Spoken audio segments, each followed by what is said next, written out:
like you don't matter, feel like your life doesn't matter, get involved. You can't tell me Martin Luther King Jr., Rosa Parks, Nelson Mandela, Gloria Steinem, Anita Hill, Ruth Bader Ginsburg, Malala Yousafzai, Greta Thunberg.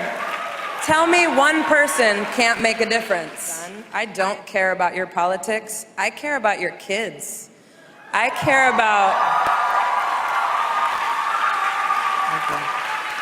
about decency and humanity and kindness. If I could distill it down into one concept that we are pursuing in New Zealand, it is simple, and it is this: kindness. Kindness today is an act of rebellion. There are people that don't have what you have. Help them get it.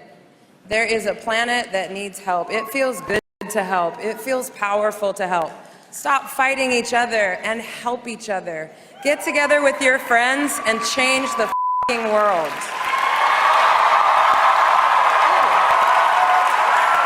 Thank you. That was Pink, one of the world's most popular musicians at the moment, and I think she made a very powerful speech. And I suppose it reflects to a lot of us in this room here today. You know, some of you I've known for a couple of years. We originally started out battling, protesting the abuse of children from the family court. And then we discovered it wasn't just the family court, it was Ora and Tamariki. Then we discovered it wasn't just them, it was the New Zealand police. Then we discovered, and as we grew, we discovered that it was the all-of-government approach to abusing our families.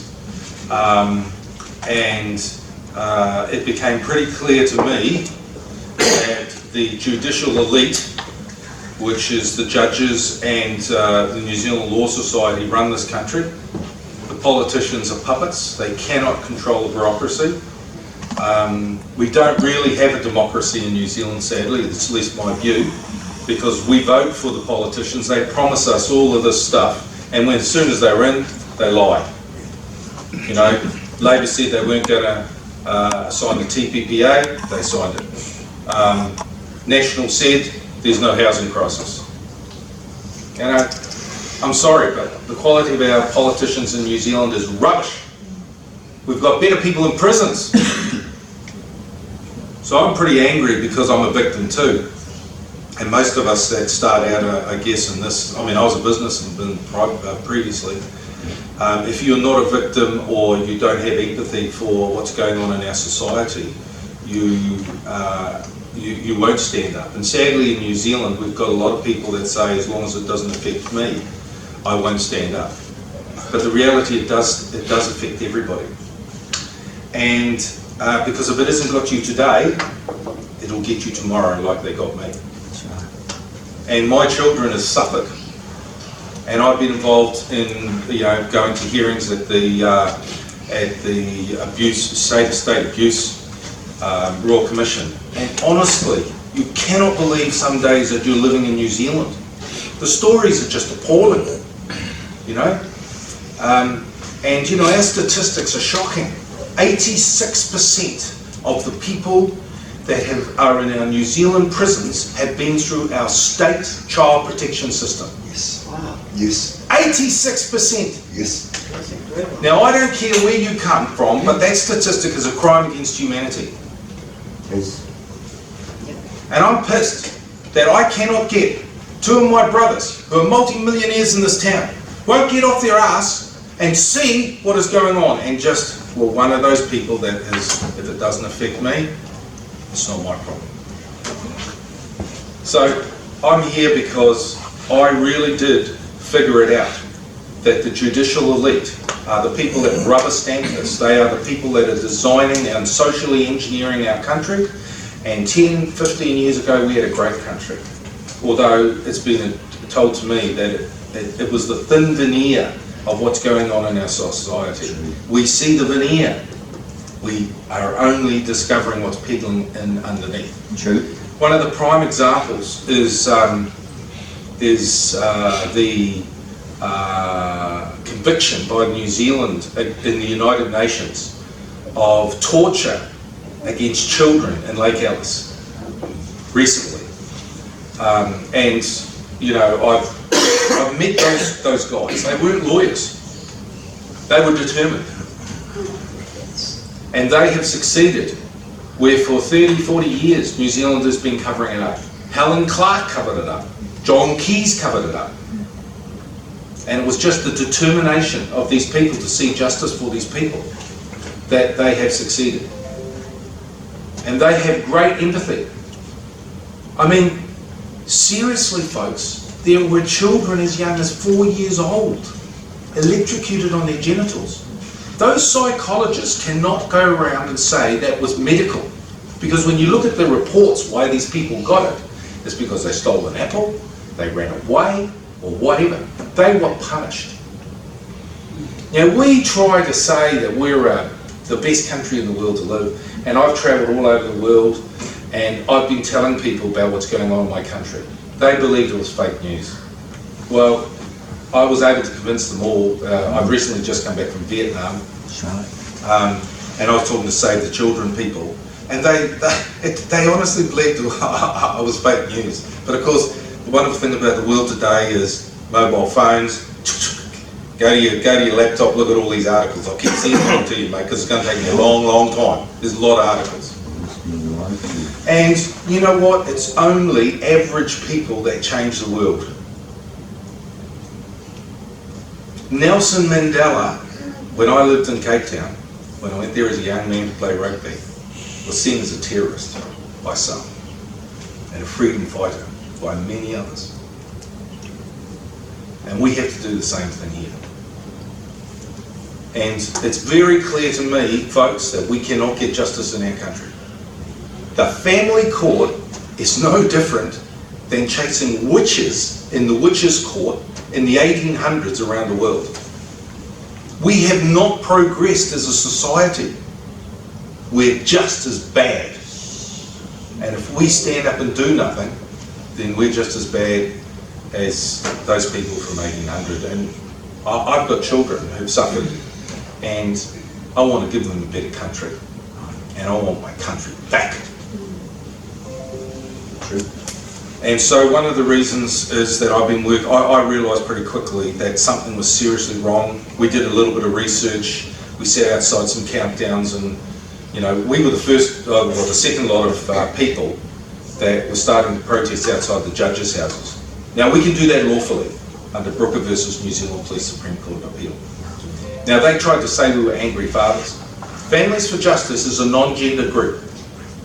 It's not gender that is the issue. It is the system is corrupt, and it's there to make a lot of money for an elite group of people. That's right. Yes, there are some people in New Zealand that shouldn't have their children for sexual abuse or methamphetamine or violence or mental health. But far too many are being used because this is an industry to make money. They took my kids. And two of Hamilton's wealthiest New Zealanders were involved in an abduction supporting child, youth and family. Citizens, you bump into them in the street, but you don't know. Intelligent people, they got sucked in by the system. It's bullshit. And so I've realised that we had to kind of show the country that this is not just a New Zealand problem. And what was interesting is Marius has been at it for a lot longer than us, and he will explain to you the stories and the things that are happening in Norway. But it ain't just Norway.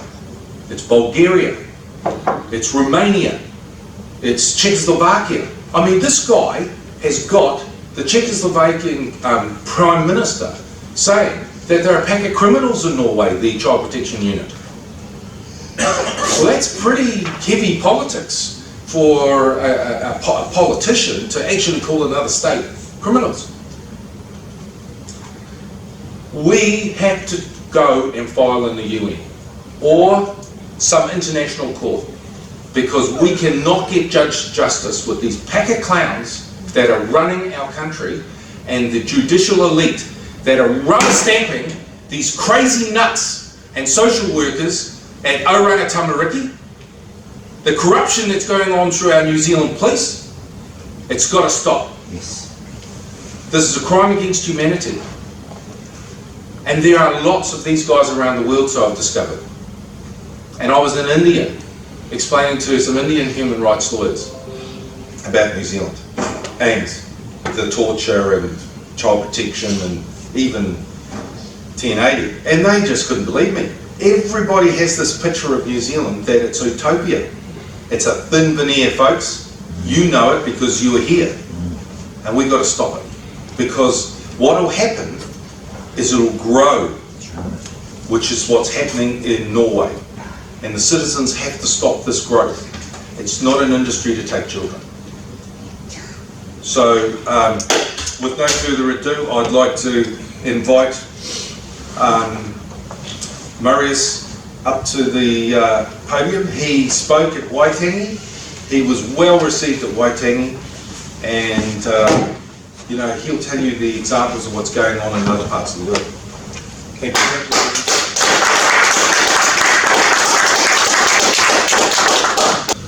Okay, first of all, I would like to give you all a great thank you for welcoming me here to New Zealand. It has been an honor to be here. It has been some wonderful days already, and I feel very related to what we are talking about, because it's easy to travel around the world when you meet people who are fighting for justice.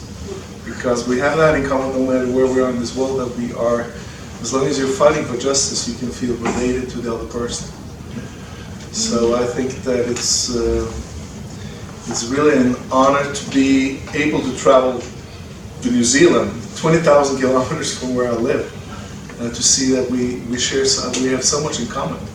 And as a matter of fact, this conference today could have been in Norway as well. We could have been, you know, so we could just switch roles and it would have been exactly the same. And this trip to New Zealand is, for me, extremely important, not only for me, but also to a lot of people in Europe, because it gives a very clear signal to the governments, especially in Norway, of course, that they cannot hide their crimes anymore. That's right. And that's actually the main purpose why I'm doing this, in order to try to tell my own government that no matter how much you have tried to cover up your human rights crimes, we will find you, or they will find you. And I'm very happy to say that we are constantly getting more and more awareness about what's going on. And by exchanging ideas with you here in New Zealand, that will be a tremendous help to Norway as well. So there are thousands of people in Norway who are actually paying a lot of attention to this trip. And I'm posting a lot on Facebook. We're having these video records, and a lot of people like that I'm here. Of course, the government doesn't like it, but I'm not representing the government, so that's fine. You're welcome, government. I'm 47 years old, and I've been fighting the Norwegian government for, let's say, almost 20 years. Wow. And that's a long time. And in the beginning, I was a bit scared because I was a young lawyer. I graduated from law school in 2000 when I was 27. And I started as a lawyer, and I had a quite prosperous career. I got to be quite famous in Norway. I took on some of the biggest cases, not involving child welfare at all, but I realized in my early years that something was severely wrong. That the government was willing to do whatever it took to get rid of these crimes or to hide their crimes. And as a young, naive lawyer, I tried to question the government about what was going on in my own country. And eventually the government started to attack me as well. And I think without being able to produce any evidence that the government wanted to kill me. I know those are harsh words, but I truly believe that they at least wanted to get rid of me one way or another. So in 2009, I discovered like an inferno. I was 36 years old, I had 2 small children. And within months, they took my license to practice, and they declared me bankrupt, they shut down my bank accounts, and they made my life a living hell, to be honest.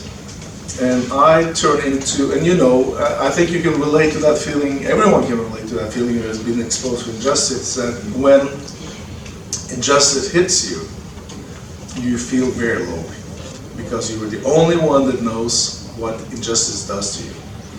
And it's impossible to get that help because the people, as you say, in Norway as in New Zealand, the majority of the people will think that if the government approaches you or if the government hits you in a way, it has to be something wrong with you, not the government.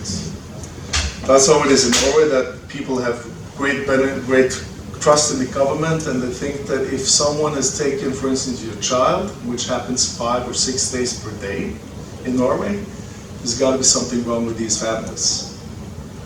So people do feel very lonely, and they don't know where to address their human rights violations. It's impossible for people. And as a young lawyer at that time, I felt it was impossible for me as well, because I knew that I was exposed for gross injustice. They took my license without even bringing the cases to the court. They just took it in 10 seconds. And, you know, I felt that I was at a point in my life where I felt that I didn't see any way out myself, because I felt that what am I going to do? And I was quite fair. And of course, the newspapers were on the government side saying that I was the bad guy.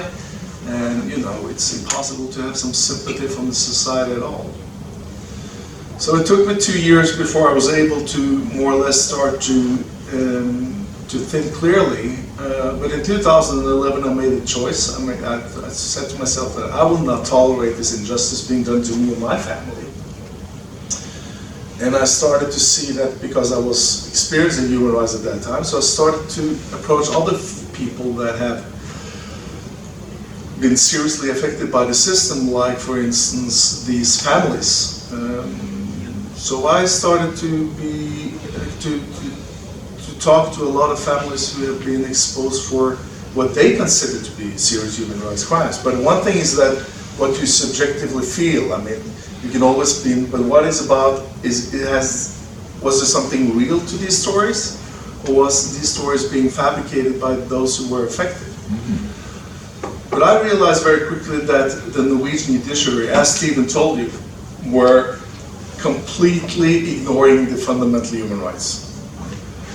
So I tried to alert the European Court of Human Rights, which is the highest court in Europe.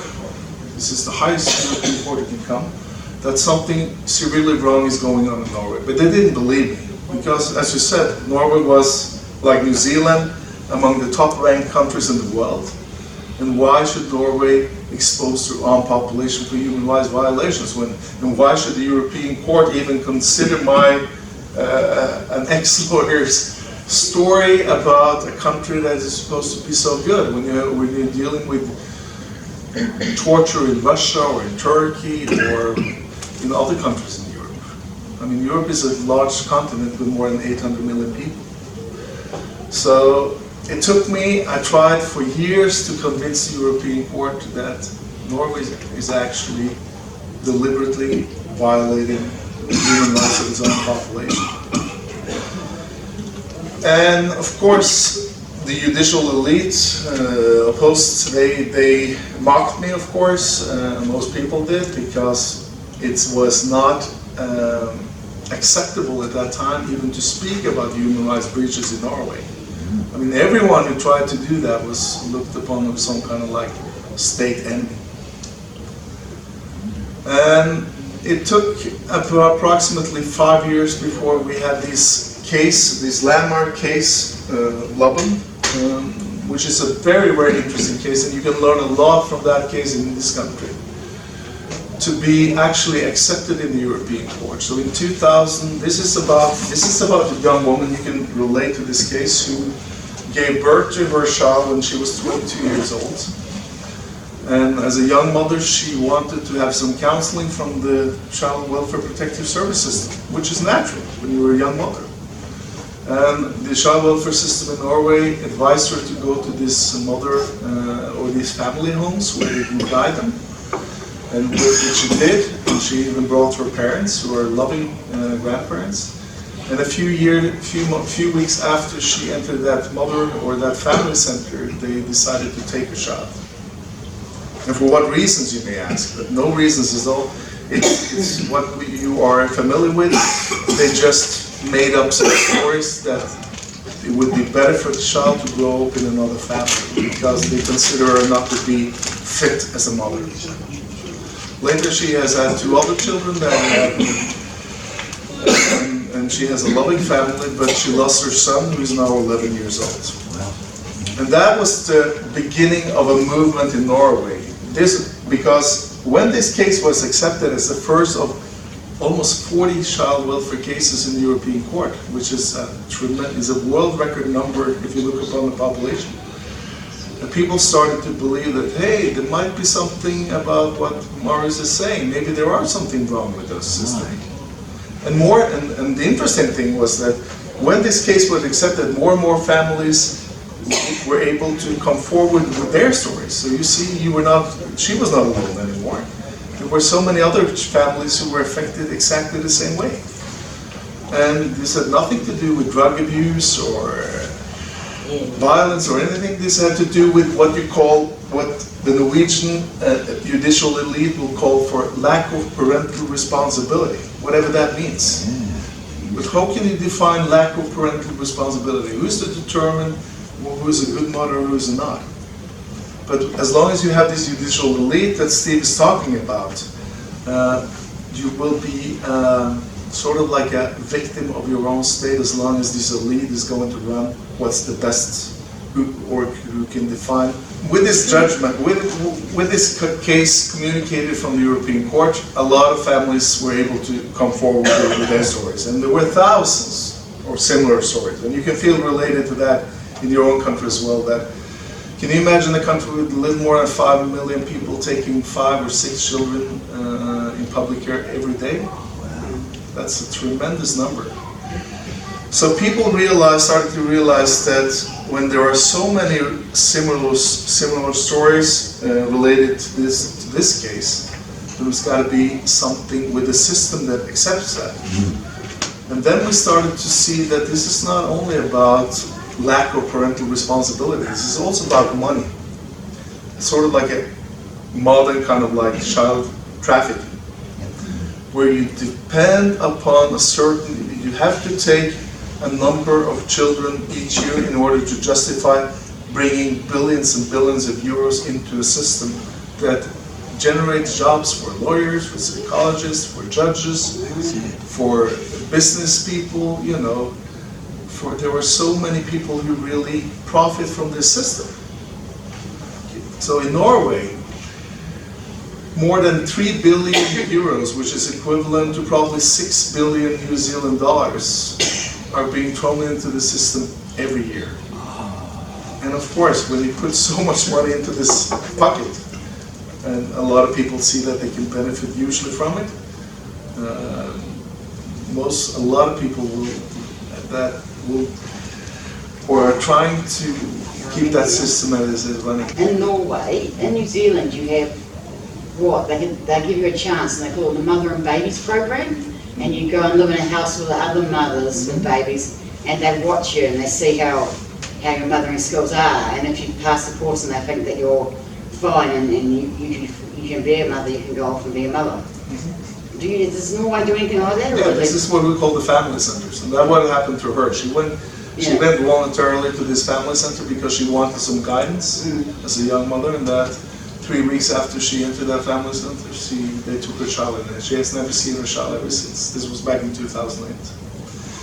But anyhow, so the thing is that in 2017, this case was judged by the Chamber of the European Court, and we lost that case by 1 vote.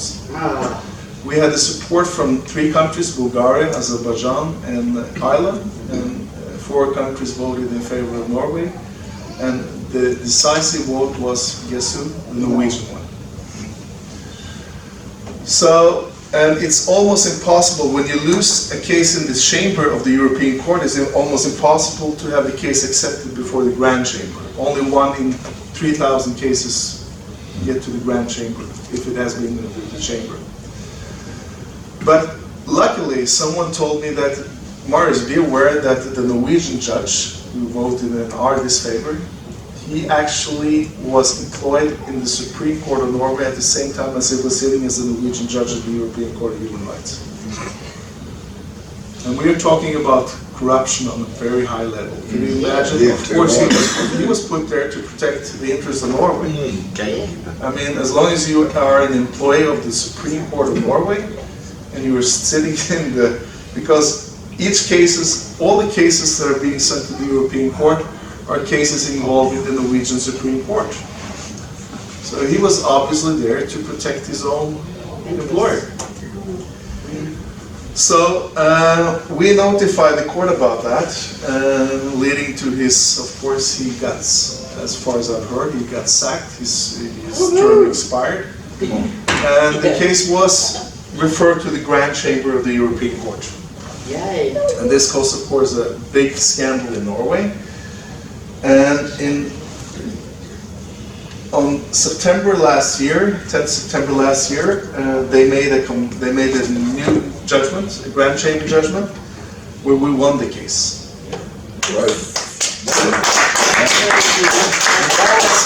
That was the first time in history that Norway was convicted in a child welfare case in the Grand Chamber. So this was an historical day for thousands of people, not only in Norway, but in Europe in general.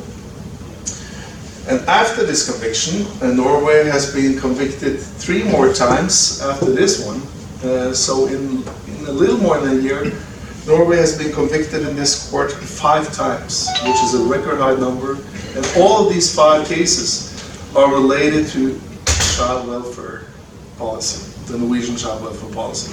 And the interesting thing is, of course, when I'm coming to New Zealand, I can instantly feel related to the problems you're coming with, because they're almost identical. So you have the family courts, we have something we call the family boards, but of course they're exactly the same. We have the same system. You can appeal to a higher court, and you have eventually the Supreme Court. But we all know that that's more like it's not justice for the families, it's more to protect the governments or the states. But anyhow, so since September 2009, and everything was at stake, because if we had lost that case, the European Court would have acknowledged that the Norwegian system could continue to commit these violations towards the families. But since we won that case, we won it by 13 to 4 votes, and that's interesting as well, because the Norwegian judge once again voted in our disfavor. I think he should not. I think it's a bad thing that the domestic judge is a part of but he was a part of it, and of course he was among these 4 judges voting against us. But at least we had 13 judges voting for us. So I think, and this is going to be my main thing in this conference, and hopefully this will be taped as well, because I will try with this judgment to see how can we apply this judgment for the good of you. I mean, how can you actually use the principle in this case and transfer it to your cases? Because I think that can be very useful for you. Because even though you're not a part of the European Union or the European Council, you are a part of the UN treaties who are worldwide, and these UN treaties they comply exactly the same principles as the European Court of Human Rights. Meaning that this judgment could have been delivered by the UN Committee in Geneva, and then it would of course directly have applied to New Zealand as well.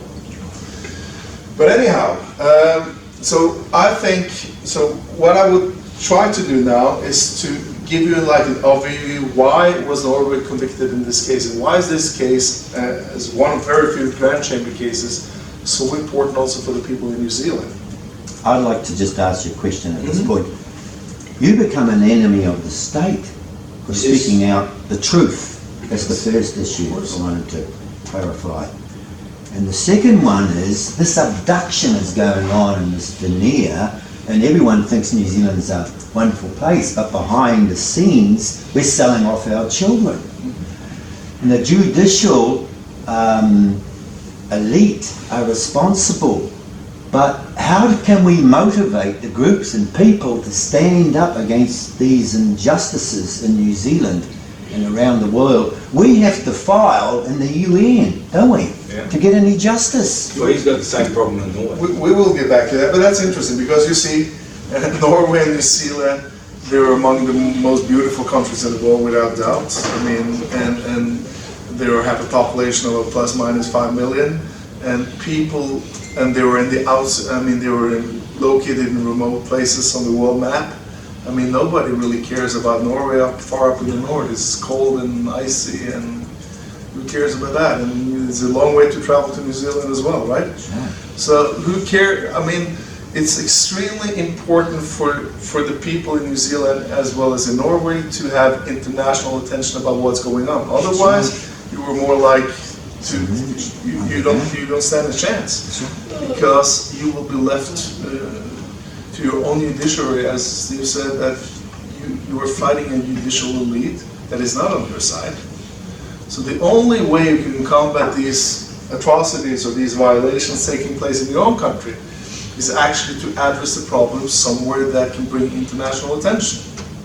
And I realized that, I was in the same situation myself, because I felt from 2010 until 2015, I realized that I was fighting my own government without any international support.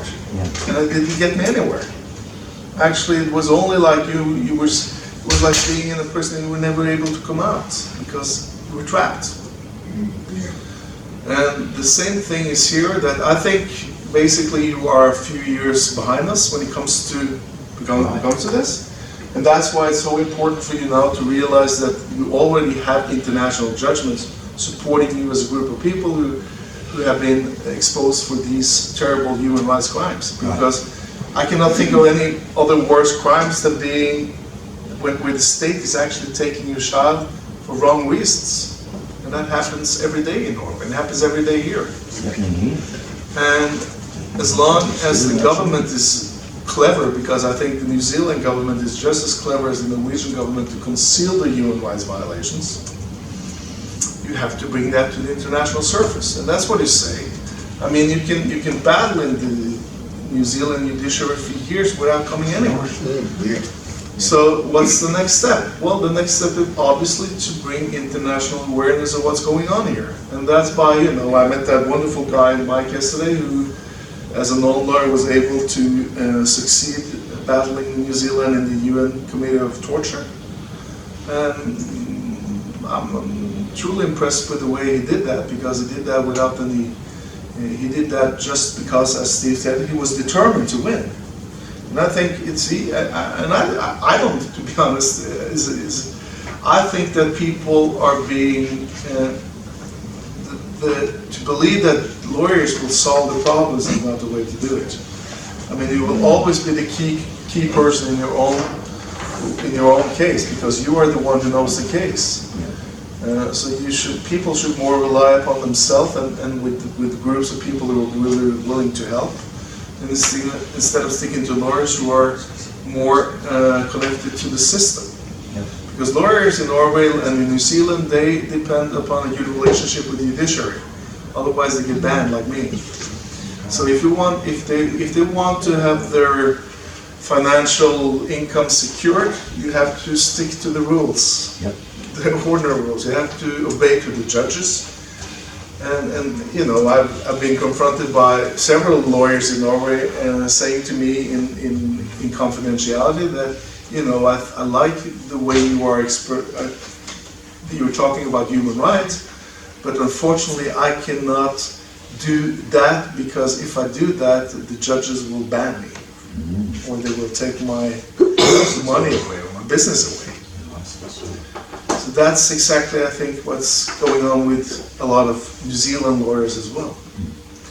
But anyway, since we already have 5 convictions against Norway in the European Court of Human Rights within 1 year, the first one was September 2018, the last ones were in December last year, and we have still 30 cases pending before the European Court, so Norway can most likely will be convicted another 20, 30 times, because this has proven to be a systematically dysfunctional system.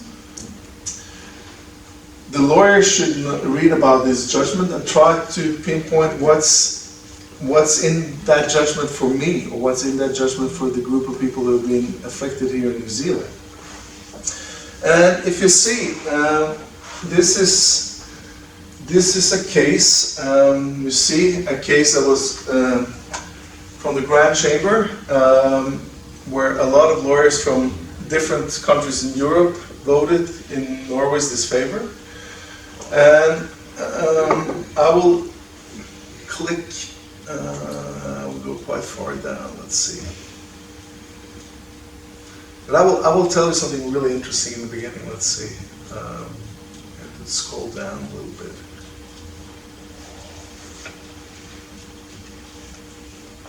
Just some light reading, really. But the reality is you've got to do the homework. You know, like, if you're expecting lawyers to help you. So this is interesting. This is very interesting because in 225 they recapture why Norway was found guilty, and I think I should read that. It says, against this background, taking particular account of the limited evidence, you see, limited evidence, I think that's very related to all cases I've been involved in, because either they don't have any evidence or they make up some evidence. And when this case was being heard in the European Court, the Attorney General, he stated that it was necessary to take this child into public care because it was a danger, whatever that means. But you see, he did say so without providing any evidence for the court. So he was hoping to persuade the judges to believe his work, and that should be enough.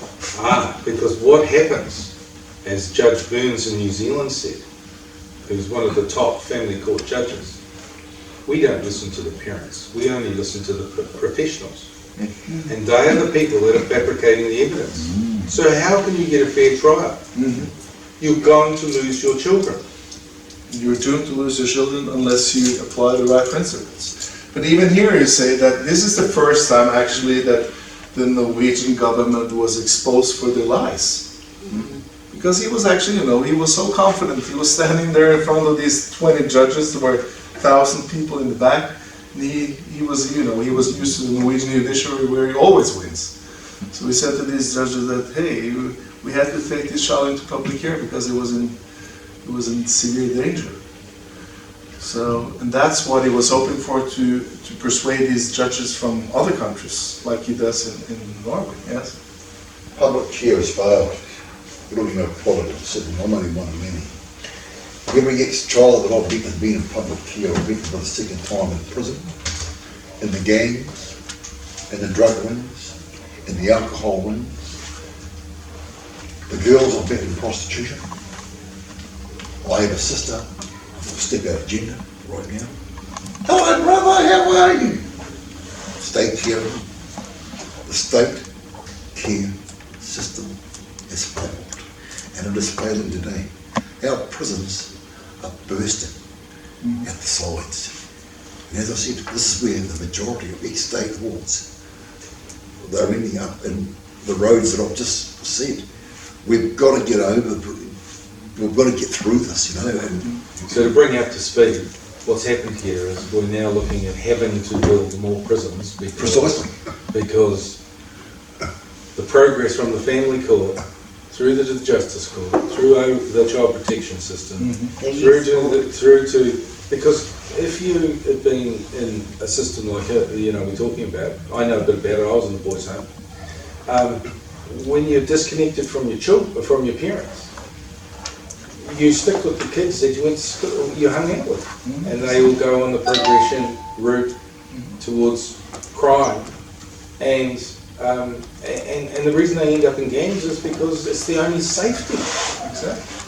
And then they end up in prison. 86% of New Zealanders that are in prison have gone through the child protection system, which is genocide. And the number is probably equal in Norway too, without me knowing the exact number. And 33% are also dyslexic. I know that there are some statistics in Norway saying that 75, you say 86%, but 75% of all the children being taken into public care in Norway have severe problems when they grow up. So it's pretty much the same, you see? Have a lot of issues. Now, one of the things is, folks, that for people that are outsiders that don't know what goes on, it's very hard for them to believe us. Yeah. Now, it's interesting, I'm sorry, I can't remember. Bryce. Within the next 3 weeks, there is going to be a program, a TV program coming out, which is going to detail how girls in state care are programmed to become prostitutes, child prostitutes, in New Zealand.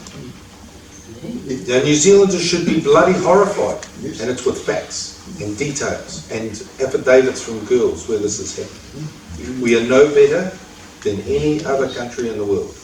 We are shocking at what we're doing to our kids. So what happens is the girls become prostitutes and the guys become criminals. Yes. That's exactly how that's how they learn. And there is more damage in our country and our society by putting them into state care, because all that's going to do is grow more paramilitary police. We want to change our society, we have to get our kids out of state care. Yeah. But Why are these judges willing to go Support against, the in a parents. sense, a colleague from Redirect the Norway? money to support the parents. Once again, Because they're all judges, aren't they? And Oh, he's that's right. confidently saying to the Hold judges, on a second. this is, the child is at risk, therefore we took the child into care. But they said, where's the evidence? Now, why should they do that? Why are they, in what sense are they so independent to do that? Because I can't see it. They've all gone through the same sort of legal background. They've got the same thing in their own countries, haven't they? no, that's a very good question, but that's the reason why there has been such a huge conflict between Norway and so many other countries in Europe. Because what happened was that Norway did some serious mistakes when they started to take children from some Eastern European countries. Bulgaria. And Bulgaria, Romania, and Oh, did they? oh yeah. Really? So, and the politician, Steve mentioned that it was the president of the Czech Republic. Yeah. And he, a lot of these countries have a different background and different culture, and they come from the communist times, especially these, and they're used to, and they have been through oppression. They know what oppression is.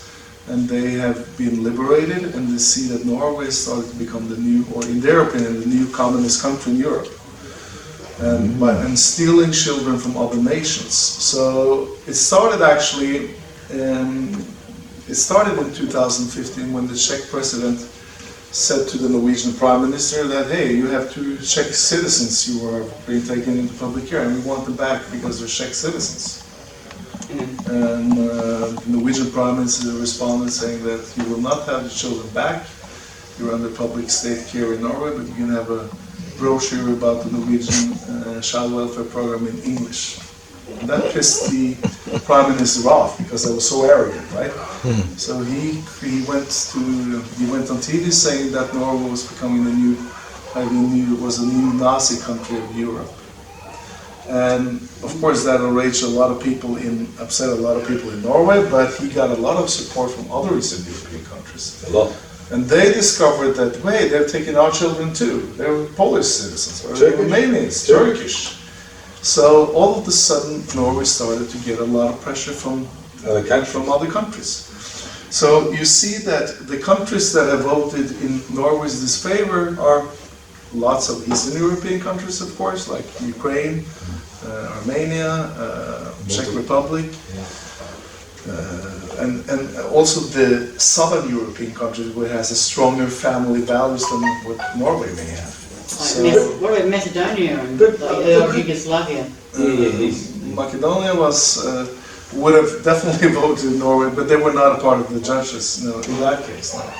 But isn't taking a child with a different nationality and passport, isn't that arbitrary detention?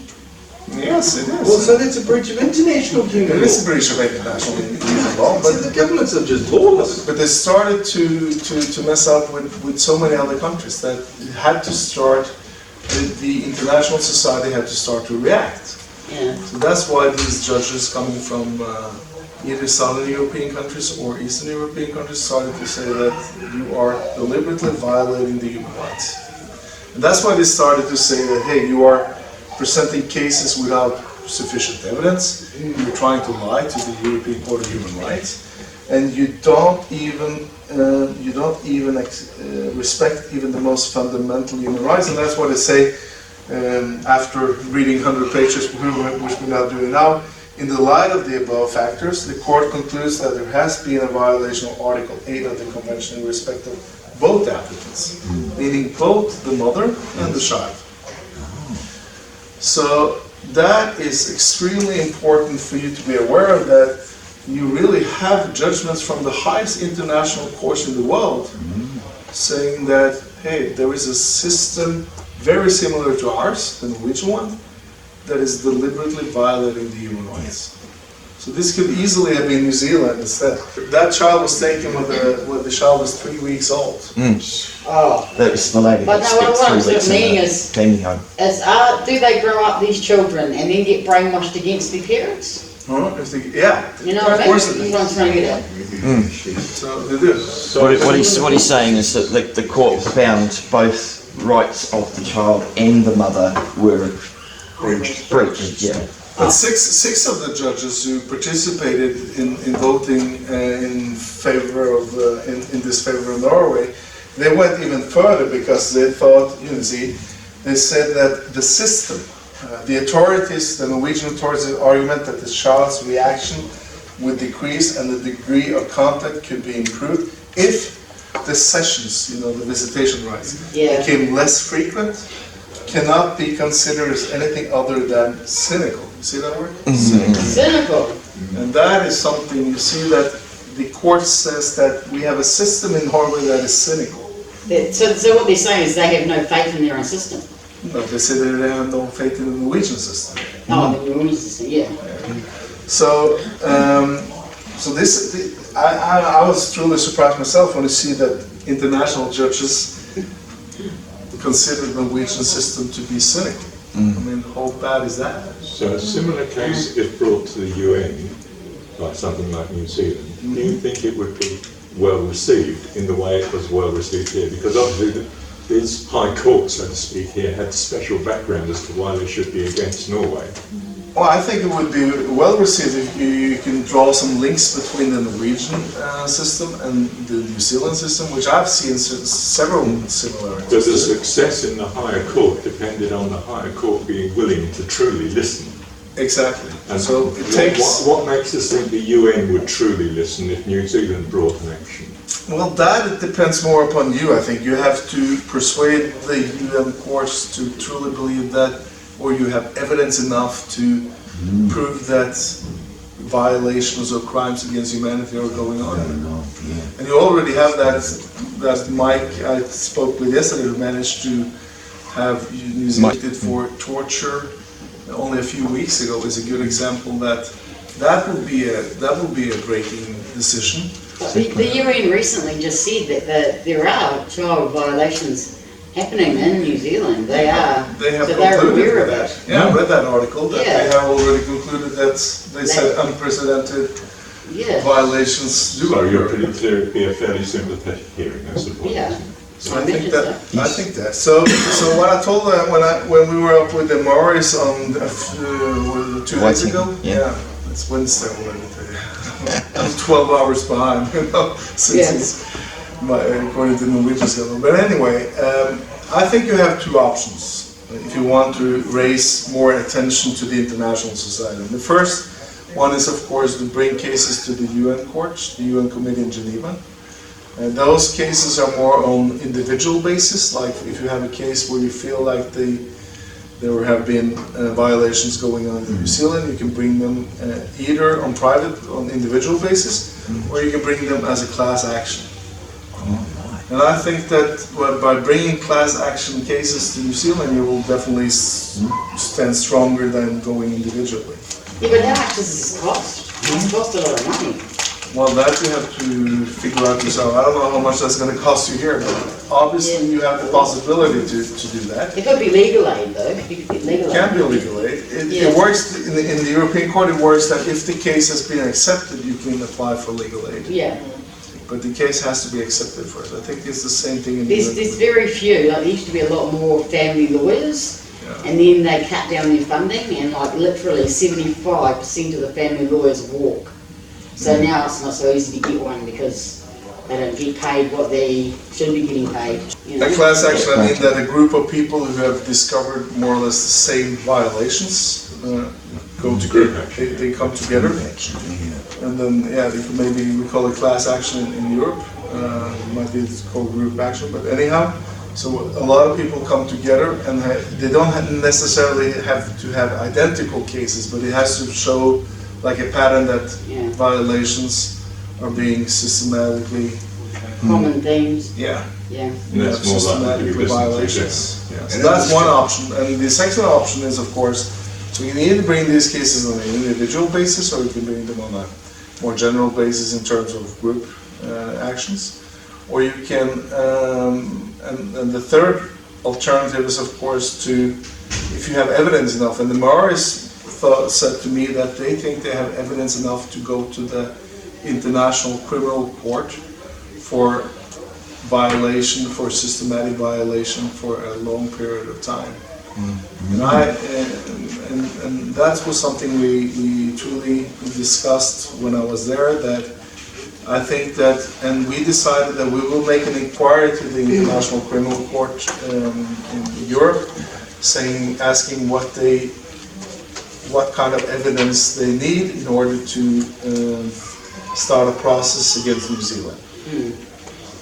So these are the things you have, and the benefit from it is, of course, that the government in New Zealand will start to realize that the world is paying attention to also what's going on here. It needs to be done too, it's over you now. And it needs to be done, because if you don't do it, you will keep on in a circle here in New Zealand where you will not get anywhere. I think you're just always in the hurt and the pain of it, you know, the separation from your children, so, and there's no,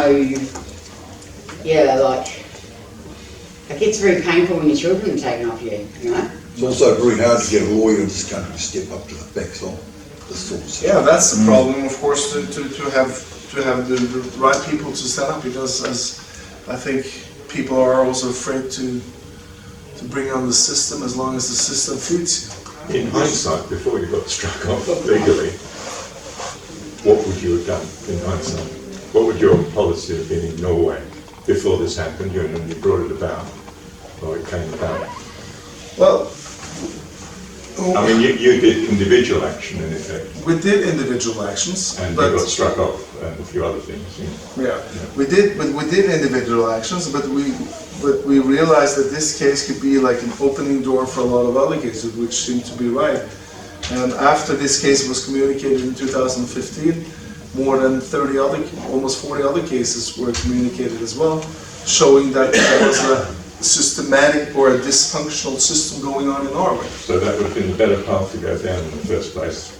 You might still have got struck off, I suppose. But Yeah, so that's how we approach these cases, and I think you should do the same by trying to. That should be something you should really consider doing, to try to find 2, 3, 4 pilot cases, which you bring to the attention to the UN court, as well as you bring to the attention to the ICC, the International Criminal Court. You can do both. I mean, you don't have to. You can easily do both things at the same time, and I think that would be a way to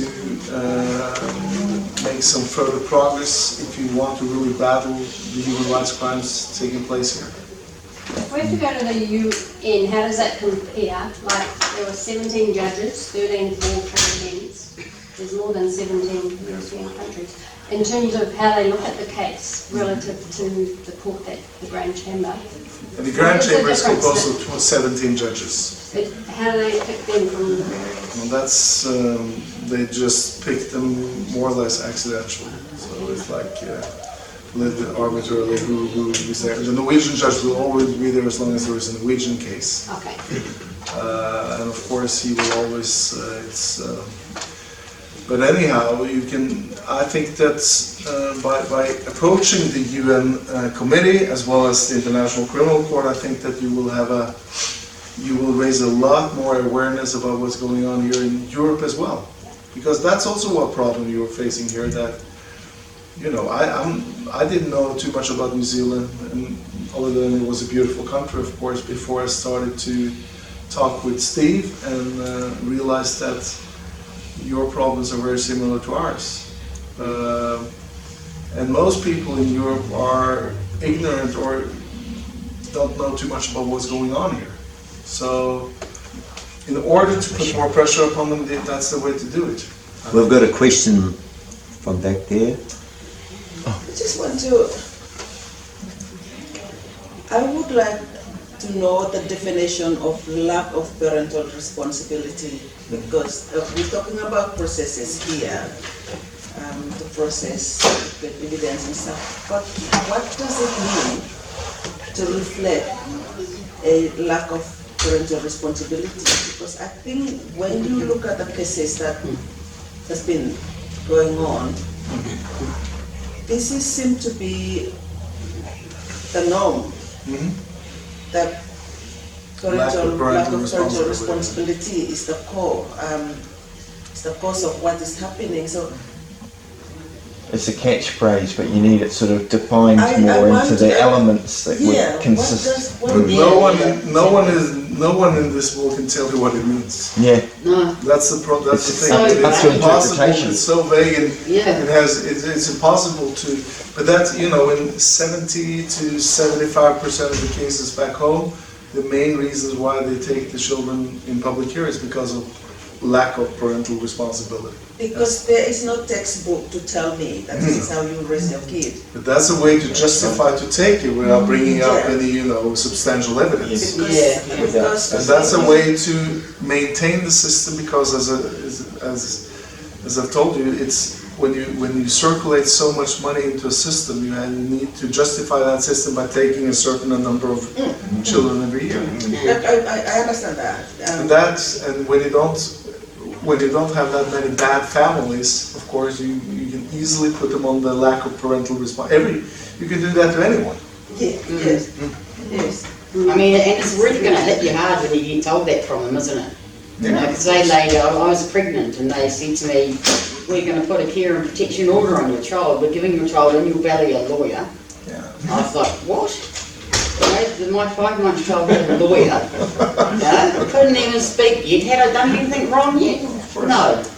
But I think you bring on the $1,000 question when you raise it. What is lack of parental responsibility? Because no one can answer you in that, and the government's perfectly aware of that. So that's a way to justify to steal these children into public hearing. When you look at the whole scenario, their definition of lack of parental responsibility could lead to a lot of, look at the welfare of the mother. She's mentally well. Look at the father, look at the whole family. What can they bring to the table to raise this kid? It's not about just one person. It takes a village to raise a child. Exactly. But when you start to segregate the parent, taking the father off because the father is a bodies. It's a bodies, and what does that mean to a family? I mean, the three of us sitting here, we want to promote the family in a healthy way, not looking at health, but looking at the social determinant of health, to look at how we can raise or support our family, not raise, but how to support our family to raise the child.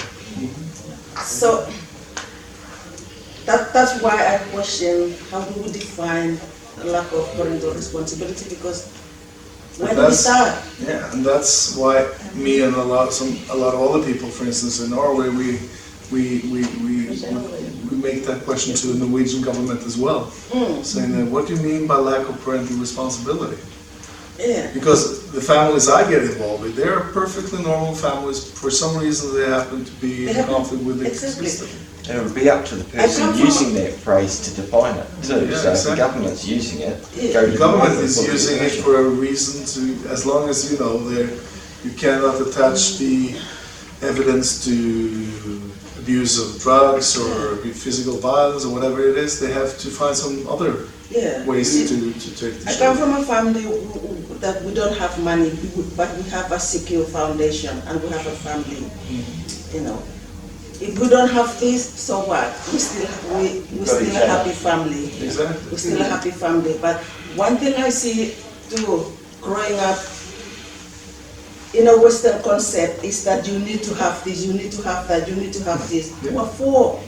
If you are content with what you have at home. But as long as that is not acceptable in the Exactly.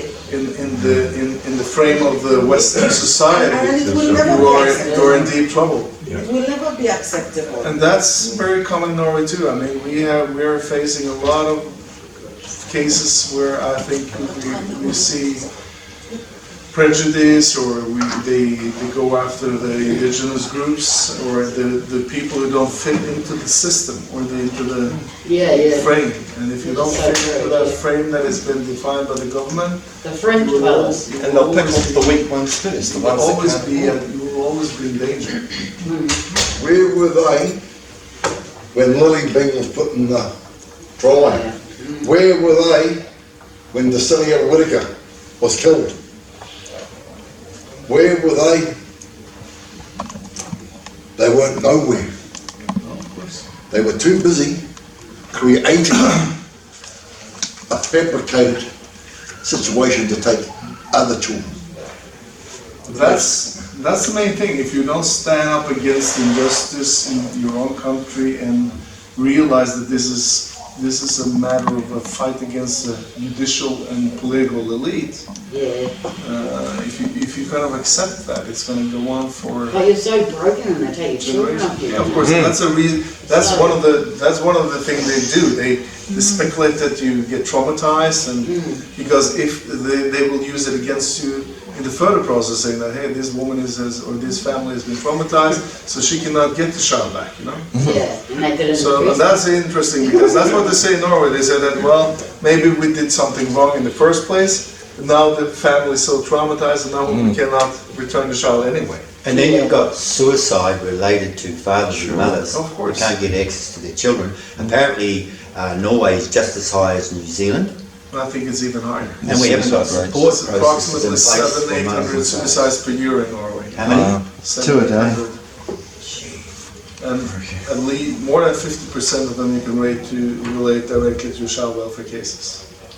And I've seen many people who committed suicide. I met a lot of people who committed suicide, and that has definitely to do with their fight with the system. Yeah.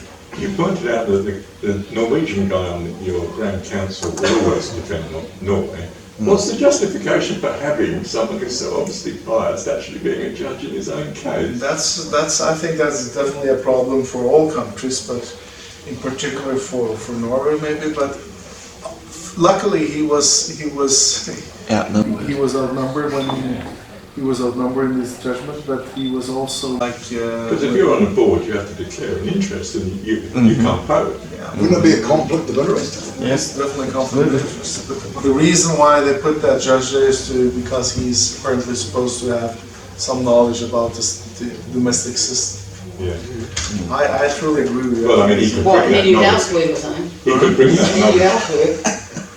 You should definitely not be there, but that's how it is. He could bring that knowledge to the court, but he can't be judging. Can't be judging. I totally agree with you. But we have a new judge now, and as a matter of fact, he has voted against Norway in 3 of the cases after the Lubber judgment. So there are some good ones as well. Yeah. But I think that what Steve is right. I mean, if you really have to stand up, and you have to bring more people to the surface to come forward and to fight with you, because otherwise it's a lost battle unless you can bring some international attention as well. You will be struggling with this for decades unless something is happening. And I mean, this is very typical in Norway. It would have been the same amount of people in Norway as it is here, but in an ideal world, you would have had thousands of people standing up for justice, right? Sure. But in Norway, people are afraid to come forward. They don't want to be associated with demonstrations because that can be negative for them, especially if you already have a child under public care. If the government sees you in a public demonstration or something, that will be used against you in the further proceedings. So people rather stay at home and hope for better weather at home, but not do anything. But I think we have to do the opposite. You have to come forward, and based upon my own experiences, I think that was the best choice I ever made was to really decide in 2011 to just to hell with it and go for it. It's quite empowering, really, isn't it? So, and it's not that. I mean, the more people we are, the more difficult it will be for the government as well. Can I ask you, do you have children? Yeah, I have 2 children myself, and they're 16 and 17 now. But it's talking about that especially lack of parental responsibility. Someone told me, aren't you afraid for your own kids? And of course, sometimes you are, because you're fighting the government. And one person approached me saying that you must be aware that the government can use against you or can use the word or the phrase lack of parental responsibility since you were fighting our government. That's quite sensible. Well, it just means it can mean anything in any way. It means anything, yeah. Yeah, it's just so targeted, as long as the government doesn't like you. Because like, if you look at it, everyone parents in their own different ways. Yeah, exactly. So, I mean, there's got to be maybe a little of a hole in the way you parent and a hole in the way they parent. It doesn't mean you're bad parents, you know? No, of course. It means it's different and variety. It's the cultures too. I mean, we're getting And the the parents Western I've been involved with are great Western parents, parents, but they have for some in the reason Western been way. targeted by the government. Yeah.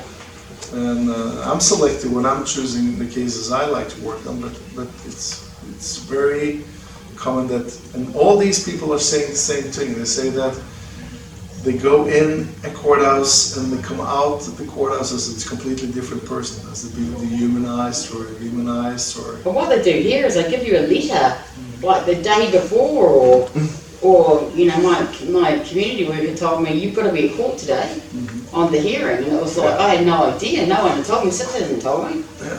You know, I had to. She goes, "We've got to go now." Like Exactly. you know, so things like that can do to you as well. You know, that make you look irresponsible if you don't show up. Yeah.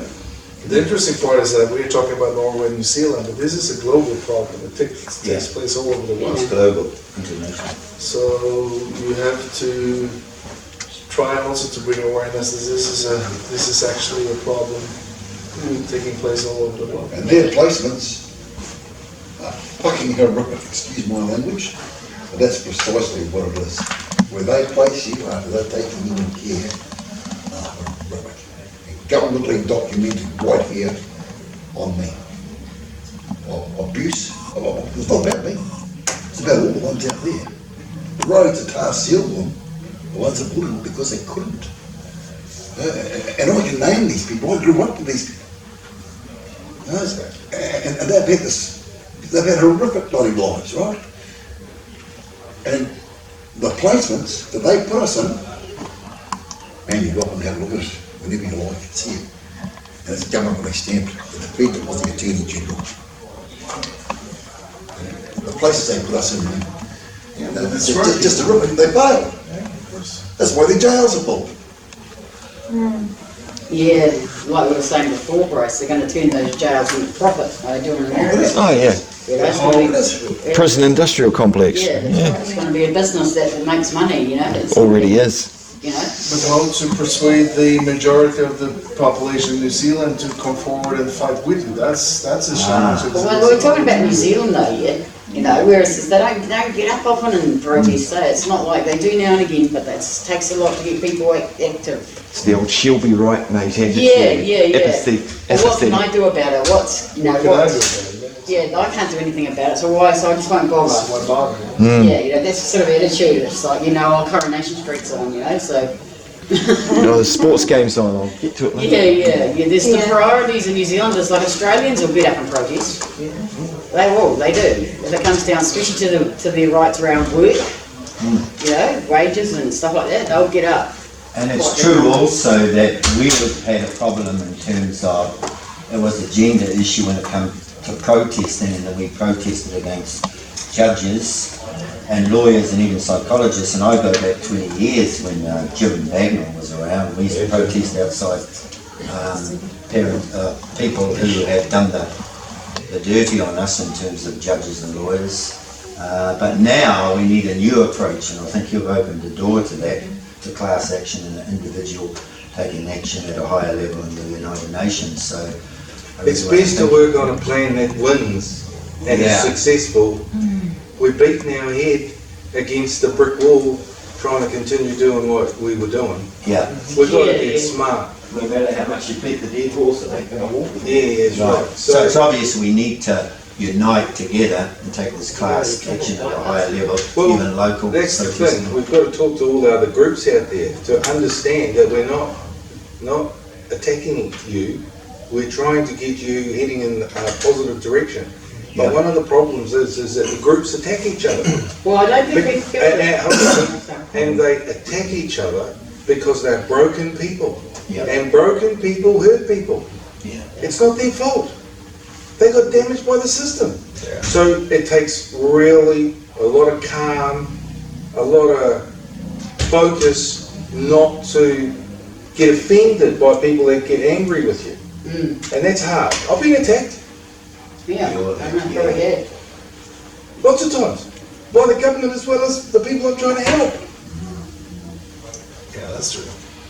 More sort of straighter friends of mine who I talked to when I sort of, Jack told me about the trafficking thing and all that, and they said that can't be right. But now listening to what you've said about the hierarchy of the whole thing and how it works. But the reality was we had to have the evidence, and that's hard to get. Because people don't seem to, they find it hard to believe. They now believe the upliftings are fucking legal. But thankfully to Jean Tahuya, that midwife stood up against the whole of the state, the police, the Oranga Tamarikis, the DHB. That woman has balls. And that's why we awarded her Citizen of the Year. And she deserved it, man. But what pissed me off was all the other midwives. Why are they not stopping it? Yeah. Where were the Pākehā midwives? Yeah. They're just working with the system. Rubber stamping the DHB. Can you just tell us again the points you've got up there? Yes. Action is good. Okay, focus over here. Are they specifically, they're not the majority view, are they? What are these points? Who gave these? Well, this you see,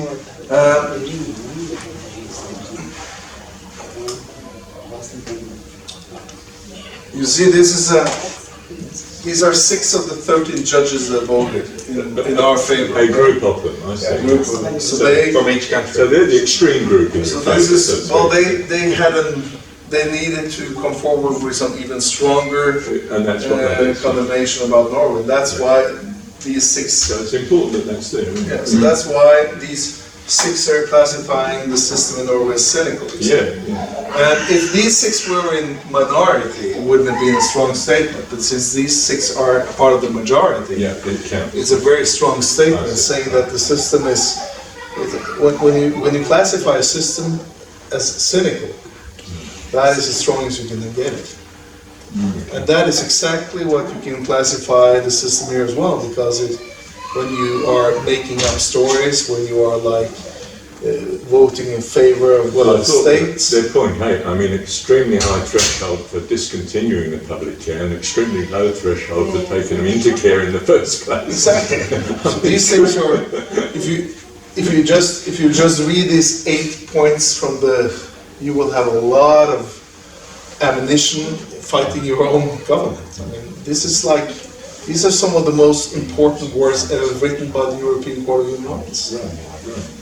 So you see that, the authorities added, the Norwegian authorities concurred with the domestic law setting a very low threshold for taking a child into public care, but an extremely high threshold for discontinuing.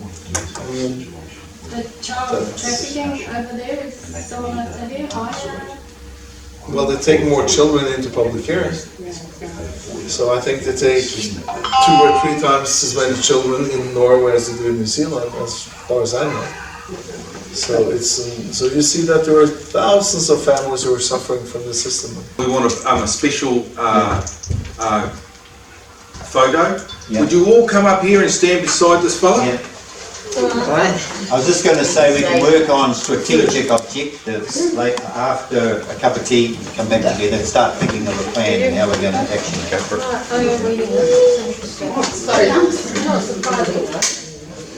That's the most important thing. That's strategic. Yeah. Say where you get. Yeah. Okay, we're going to picture up here.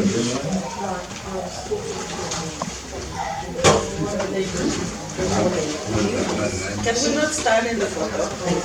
Can we? Okay. Or you can go You don't in have to. the back row if you like. Now we see that clapping. You can put one hand out. You're really good. So he's not supposed to receive this till Sunday, but we just want this particular photo.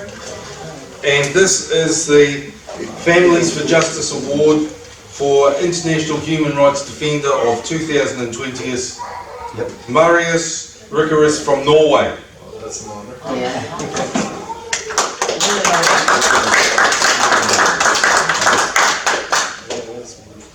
Nice. That's going to piss Do the handshake again, but look actually at him, not away. Or you will hold it? Or? No, you can hold it.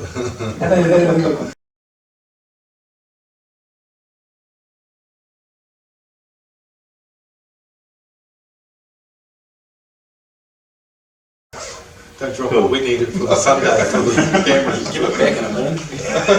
Right? Thanks. The pictures is more now. I don't care what brand you are, or your politics. It's about the kids. I mean, that is just so powerful. And so, I know that some of the groups all fall out, but at the end of the day, we need our eye on the objective. I don't want to be the boss. I don't want to be a leader, really. I'd like to actually get back to fix this problem and get back to my normal life and be a dad. But I know there's some people that can't do some of the things that I may be able to achieve, and I'm sure there are other people out there that can, and if I can promote some leaders out there to stand up, you know, I'd really think that's a great thing for my country and for our kids. Now, one of the things that I'd like to talk about is that there are some wonderful women that I have met through this journey, and Hamilton by far is the strongest group. And they have been talking about trauma. And trauma, mate, I tell you, I deal with people often. It's a horrible thing. What happens is their brain doesn't work properly. And there's scientific evidence to show through MIT, which I've been working with in the States. Through MRI scans, you can have a look at a person that hasn't been traumatised and a person that has been traumatised, especially children. And actually, over time, their brains rewire differently. And then you've got well, you're a nurse, you're a mental health nurse, you know, didn't know all this stuff until they've had a daughter with the issue, right? And of course, that causes a lot of depression. And you know, New Zealand's a very high suicide rate for teens, right? I mean, in fact, I don't care what the statistics say. From what I've seen in the last 5 years, we lose more people to suicide because of the family court and auranga tamariki than we lose in car accidents in New Zealand. That's right. Now, if that isn't a crime against humanity, I don't know what is.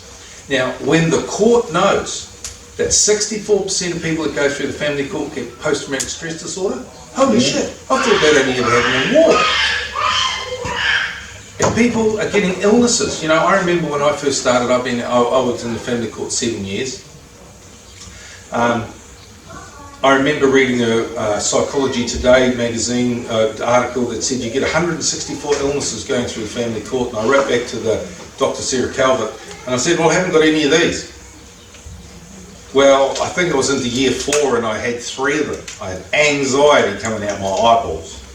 I was hypervigilant. I was depressed, and then I got diabetes. Now, you know, I mean, it's eating the wrong food and it's too much and all that sort of thing. But I've at least had a wonderful competition with a few of you around here, and I've got to lose more, but I'm trying. It's not easy, but you know, diabetes happens because you've got cortisone, and cortisone is stress. And when you're going through stress and you're going through the family court, man, you've got stress going through the earth. So I really would like to support that group of women that have raised that, and whatever I could do to assist that coming to a reality, I would really, really like to see that done, because so many of the victims get traumatised. And I've been there, so I'm coming out of it. I know a lot about the grief curve. You know, the reality is that you're in a different kind of war zone, and I'm an engineer, but I knew I had to find out how this thing worked. And I've spent a lot of time doing Uncle Google and educating myself about, you know, law, and now we're on a path with this wonderful gentleman over here. And we hope to have a few more of them. And this is a global thing. But the other thing I want to talk to you about is that this problem that we have in New Zealand is not just in New Zealand. You've heard from a man in Norway that's as far away as he could possibly get from New Zealand. It's a global movement, and that's what we want to rock and roll with. We need other countries, you know, to stand up. And over the last few years, I have protested with another few countries around the world. I think we started with Francesca from the United States. What a hero that woman is in New York. She's arresting judges. Lovely. Yeah. Right? And I'd also like to say that, you know, I know we criticise each other from time to time as a small group of people, but someone I would like to say thank you to, and he has grown enormously in my eyes over the last little while, is Jack. That Families for Justice news, I've been thinking about is, you know, a year ago we had a meeting, and I said, guys, I want 10,000 hits. Well, I think there's a number of news pods that we've done on Families for Justice News that have nearly got to 10,000. And Jack, your interviewing has improved. Thank you. Do something about your haircut. Whoever's fucking cutting your hair. He's cutting it. What? Just wear a judge wig, it's fine. By the way, you know, I know people want to know what Nerthy's doing wearing his wig. But, you know, the Judge Gold Digger is just perfect. I don't know. I mean, Marius asked the question, what's he doing? And he, I know. and I think there's one thing for you when you go back to Norway, mate. Start Judge Gold Digger. I think he's bloody good to me. He needs a better judge's wig, and then it would work. But that pathetic judge's wig he's got now ain't cutting. Anybody who wants to sponsor Jack's wig, you know, I'd even throw a few bucks. Hey guys, you know, I would just like to say that Marius has come here on his own steam, and he is really committed to justice. And we started as only a little group of people that were disfranchised with the family court and Oranga Tamariki. The reality is that human rights are being abused across a broad spectrum in New Zealand, and I've only just discovered it. And I was a business person who had no idea. And we need to fix it up. Otherwise we've got nothing decent to pass on to our kids. And if we're going to do anything worthwhile, why not freaking do a good job and make this a better place? You know? And it's a lot of work.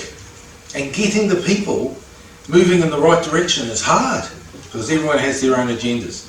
I don't have anything except wanting to have a just society and a better place for our children.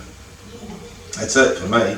And sadly, in the long term, Marco and I will be leaving New Zealand, because we have no choice. Those drug dealers will get out of jail eventually, and I can't protect them. I can't protect my children. But I plan to go and fight offshore internationally, and I promise you will see results from my end. Come down. I'm already working with a country at the moment who are absolutely, they get funding from New Zealand and cannot believe that New Zealand gets done for torture. But I'd really like to put your hands together for Marius and appreciate all the work that he's done. He's been attacked by his government, but he's a hero.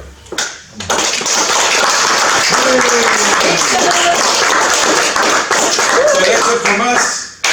We're here tomorrow. We're off to Dawn's Do tomorrow for his seminar. I just want to make 2 words. 1 minute since I'm here. You're an excellent speaker, by the way, which is not a surprise. Anyhow, I think that what he said is very important because it takes a lot of guts to do this. But I think that this is actually one of the main purposes why we're here on this planet. I think because what I realize is that traveling around the world, meeting people who have suffered injustice, one thing brings them together, and that is the fight for justice. I mean, injustice, then you have to fight for justice, right?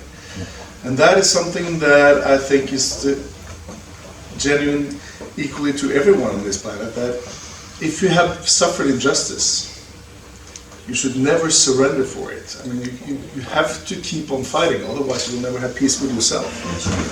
So from my point, This is for the video. So that's what really woke me up. That when the government started to attack me and my family, I told myself, of course, that it's an impossible task. I mean, you were up with a huge government with unlimited amount of money, and so you might better give up. And some people, you know what they said?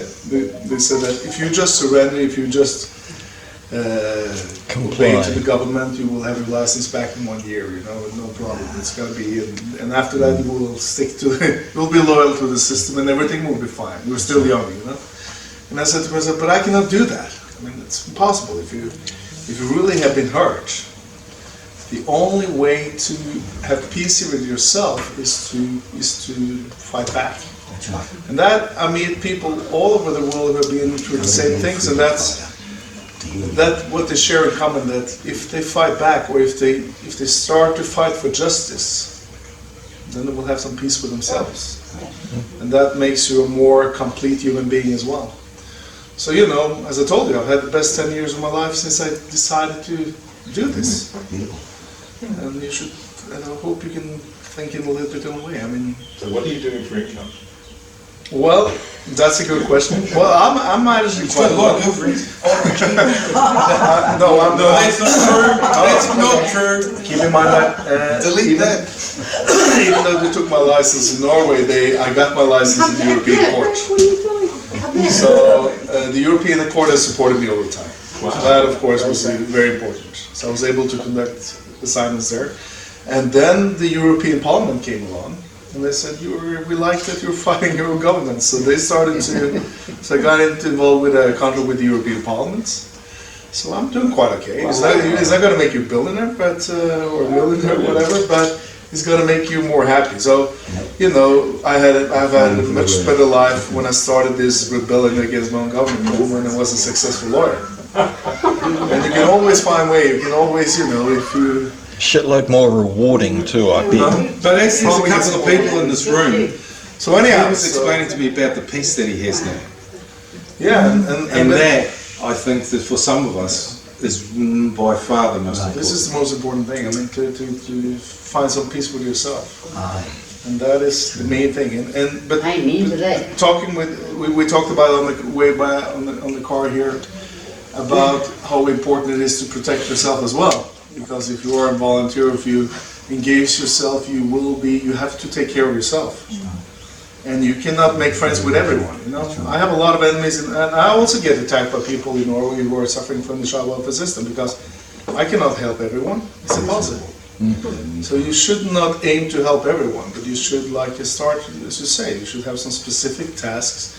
If everyone can, like, help one person, that's going to make a tremendous change. Yes. Pay it forward. Yes. So that's, I think that's, so, but at the end, the most important thing in the world is, you know, I'll tell a funny story from Norway. And but it's quite illustrative. You have to develop a lot of humor while you're working on this. It's extremely important. You have to stay optimistic, and you have to not take yourself seriously, and you have to bring on a lot of humor. But I was in a nightclub a few months ago.